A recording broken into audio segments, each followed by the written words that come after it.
رفیق آخ چه روزایی داشتیم اینا رفیق والا قراری داشتیم. بعد این همه سال دل منو شکستی، نشستی پشت من زدی خنجر تو دو دستی.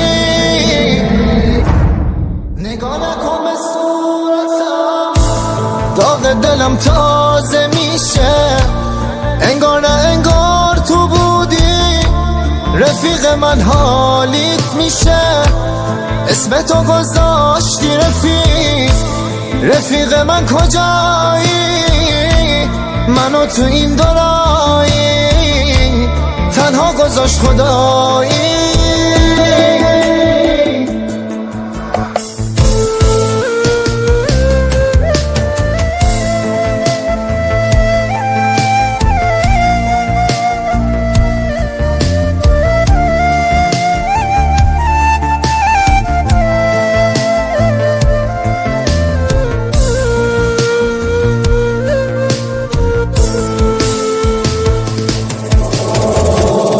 با تو هم کهنه رفیق، رفیق روزای سخت، دیگه من تنها شدم برو خیالتم که تخت. با تو هم کهنه رفیق، تو رو میخوام کجایی؟ میشینم به انتظار منم دارم خدایی.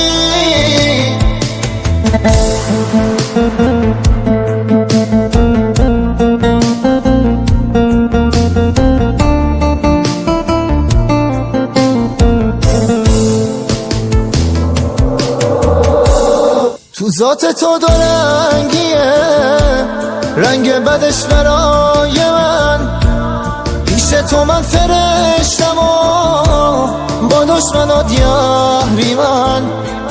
پشت سرم حرفا زدی دلم شکست خدایی، به اون خدا میسپارمت امون از این جدایی.